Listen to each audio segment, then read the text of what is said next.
Ever believed that belly fat is all about consuming too many calories and not working out enough? Time to rethink. The truth is, the world of belly fat is a lot more complex than most of us are led to believe.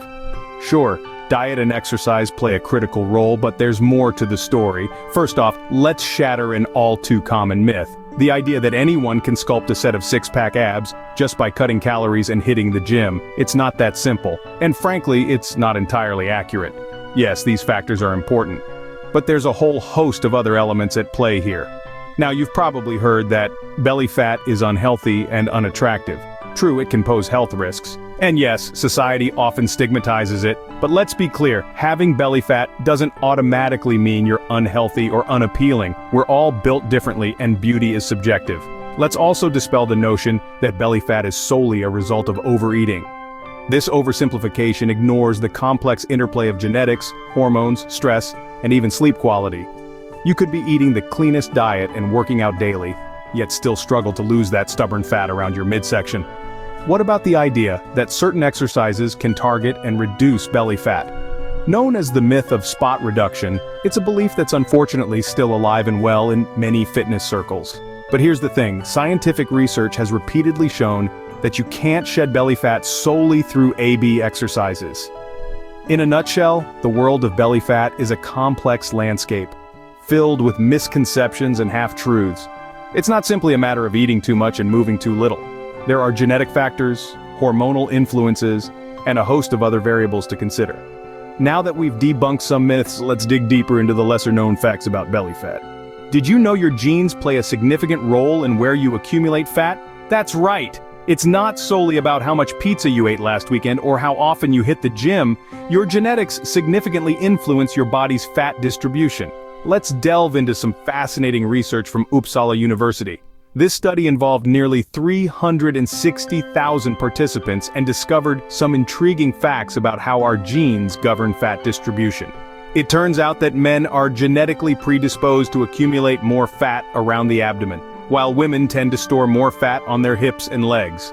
Drawing on data from the UK Biobank, the researchers identified almost 100 genes that influence fat distribution. Interestingly, many of these genetic effects were stronger, or exclusively present in one gender over the other.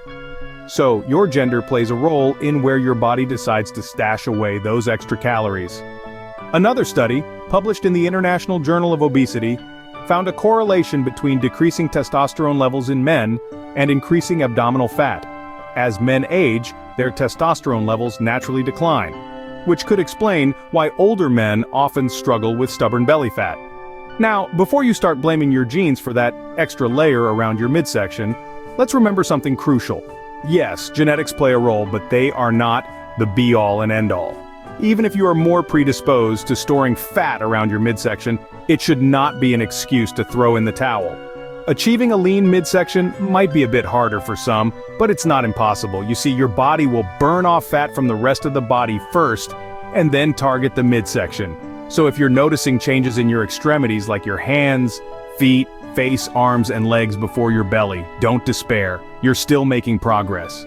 Even if genetics have dealt you a tricky hand, don't fret. There's still hope for achieving a lean midsection. The journey might be a little longer, but with patience and consistency, the belly fat will eventually come off. Keep moving in the right direction, and you'll see the results you're after. Testosterone, a hormone largely associated with men, also plays a role in fat distribution. This might sound a bit surprising, but it's backed by scientific research. In a study published in the International Journal of Obesity, researchers found a direct link between abdominal fat and age, as well as decreasing testosterone levels in men. As men age, testosterone levels naturally decrease. This decrease in testosterone affects how and where fat is stored in the body. The study found that as testosterone levels drop, men tend to accumulate more fat around the abdomen. This change in fat distribution is often accompanied by an increase in belly fat, even if the overall body weight remains the same. This research illuminates a lesser-known factor contributing to belly fat: hormones. It's fascinating to think that our hormones can influence our body shape and where we store fat. Interesting, isn't it? How our hormones can affect where we store fat. Crunching away in hopes of a flat belly? Sorry to break it to you, but spot reduction is a myth. You've probably seen it at the gym. Folks doing endless crunches, sit-ups, or Russian twists, all in the name of shaving off that extra bit of belly fat. There's a common belief that you can target specific areas for fat loss, a concept known as spot reduction. But here's the truth, it's a myth. The idea of spot reduction has been, pardon the pun, crunching its way into fitness routines for decades, but despite its popularity, the science just doesn't back it up. Let's delve into a study published in the Journal of Strength and Conditioning Research that puts this myth to rest. In the study, participants were made to engage in 4 hours of abdominal exercises per week for a period of 6 weeks. That's a lot of crunches. You'd expect to see some change, right? But despite their hard work, their AB exercises resulted in no significant belly fat loss or overall fat reduction in general. The numbers were crunched, and the conclusion was clear. There was no significant effect of abdominal exercises on body weight, body fat percentage, abdominal circumference, abdominal skin fold, and suprailiac skin fold. What does this mean? Well, it's simple. You can't shed belly fat solely through AB exercises. Those sit-ups and crunches might help strengthen your core muscles, but they won't magically melt away the fat covering them. So what does work? A combination of a balanced diet and a comprehensive exercise routine.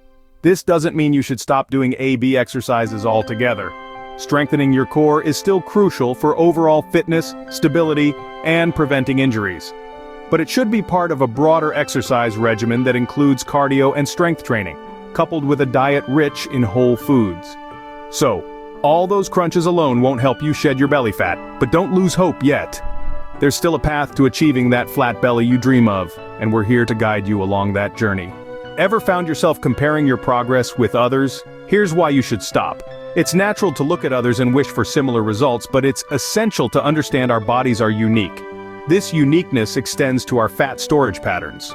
You see, our bodies have a mind of their own when it comes to storing fat, and it's largely dictated by our genetics. Some of us may store more fat around our midsection, while others may find it accumulating more on their hips or legs. This is what scientists refer to as preferential fat storage patterns. It's not something we have control over, and it's definitely not something that should make us feel less accomplished. So when you're on this journey towards a healthier you, remember to only compare your progress to yourself. Use tools like a tape measure, a scale, and the mirror to track your own progress. It's not about how quickly or where you lose fat compared to others. It's about the progress you are making, the small victories that are leading you towards your goal. And let's not forget, progress is not just about numbers. It's about how you feel, how much energy you have, how your clothes fit, and how confident you feel in your own skin. Remember, as long as you're progressing, no matter how small, you're on the right track. So, what's the bottom line here about belly fat? We've explored some of the lesser-known aspects of belly fat, such as the significant role genetics play in our body's fat distribution. Yes, it's true. Some of us are more predisposed to store fat around the midsection due to our genetic makeup, but remember, this shouldn't be used as an excuse or deterrent. It might be a bit more challenging, but achieving a lean midsection is still within reach. We've also highlighted the role hormones like testosterone play in body fat distribution. This is yet another factor to consider when embarking on your weight loss journey. It's not all about the calories we consume or the workouts we do. Moreover, we've debunked the myth of spot reduction. No, my friends, we can't shed belly fat solely through AB exercises. This notion has been scientifically disproved, reminding us that fat loss is a holistic process that involves the entire body. But perhaps one of the most important takeaways is this. Don't compare your progress to anyone else's. Your body's preferential fat storage patterns are unique to you. Use a tape measure, a scale, and your reflection in the mirror to track your progress. As long as you're moving in the right direction, no matter how small the progress, you're doing great. Belly fat is not just about calories and workouts. It's more complex, but understanding these complexities can help you on your journey to a leaner, healthier you.